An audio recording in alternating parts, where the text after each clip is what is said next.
जबड्यात घालून हात, सिंहाच्या जबड्यात घालून हात, मोजती दात ती जात मराठ्याची, ती जात मराठ्याची. आजच्या या शिवमय सोहळ्याचे माननीय अध्यक्ष, व्यासपीठावरील मान्यवर, शिवरायांच्या मावळ्यांनो आणि जिजाऊंच्या लेकींनो, नमस्कार. मी काव्या बांबळे. आज तुम्हाला इतिहासात होऊन गेलेल्या व आजही अब्जावधी लोकांच्या मनात अधिराज्य करणाऱ्या एका महान राजाबद्दल सांगणार आहे, ज्याचं नुसतं नाव जरी ऐकलं ना तर अंगावर शहारे येतात, अंगातलं रक्त सळसळतं व अंगात 36 हत्तींचं बळ येतं. असा एक राजा जो फक्त रयतेसाठी जगला, असा एक योद्धा जो फक्त अन्यायाविरुद्ध लढला, असा एक नेता जो फक्त लोकहितासाठी झटला, असा एक वीर पुत्र ज्याने स्वराज्याचा पाया रचला. महाराष्ट्राची शान, महाराष्ट्राचा मान, हिंदवी स्वराज्याचे संस्थापक म्हणून ओळखले जाणारे छत्रपती शिवाजी महाराज यांच्याबद्दल मी आज 2 शब्द बोलणार आहे. मित्रहो, शिव जन्मापूर्वी महाराष्ट्राच्या भूमीवर अनेक परकीय सत्ता धुमाकूळ घालत होत्या. आदिलशाही, मुघलशाही, कुतुबशाही, निजामशाही यांसारख्या अनेक परकीय सत्ता महाराष्ट्राच्या भूमीवर थैमान माजवत होत्या. लाखो मराठा सैनिक मुघलांच्या तावडीत तडफडून मारले जात होते. स्त्रियांच्या अब्रू लुटल्या जात होत्या. अनेक स्त्रियांचा कुंकवाचा धनी मारला जात होता. शेतकऱ्यांचा कोणी कैवारी नव्हता.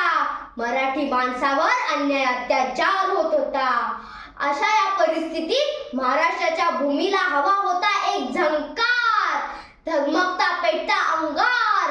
अखेर ती वेळ आली, सह्याद्रीची गर्जना झाली. सह्याद्रीच्या कुशीत एक तारा उमटला. भगवा टिळा चंदनाचा शिवनेरीवर प्रकटला.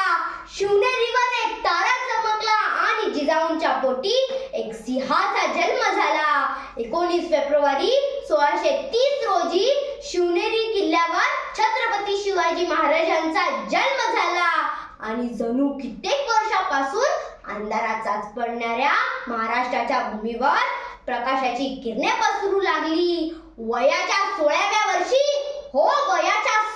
वर्षी छत्रपती शिवाजी महाराजांनी स्वराज्याची सूत्रे आपल्या हाती घेतली. हवा वेगाने नाही तर हवेपेक्षा त्याचा वेग जास्त होता. हवा वेगाने नाही तर हवेपेक्षा त्याचा वेग जास्त होता.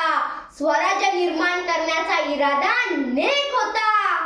स्वराज्य निर्माण करण्याचा इरादा नेक होता. असा हा जिजाऊंचा शुभा लाखात एक नव्हे तर अख्ख्या जगात एक होता. अख्ख्या जगात एक होता.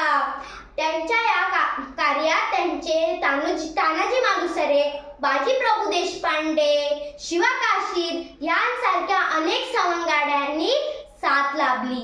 शिवरायांपूर्वीही अनेक राजे होऊन गेले.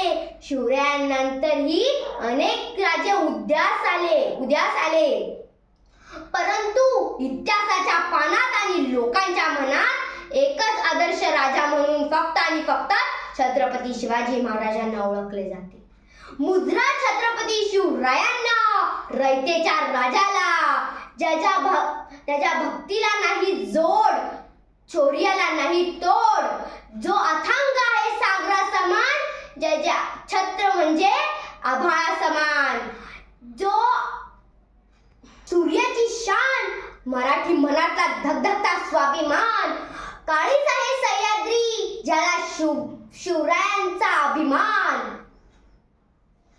शिवरायांचा अभिमान, शंभूंचा अभिमान, मराठी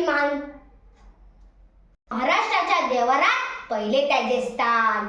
विजेप्रमाणे तलवार चालून गेला, निधड्या छातीने हिंदुस्तान हलून गेला. वाघ नख्याने अफजल खानाचा चितळा काढून गेला.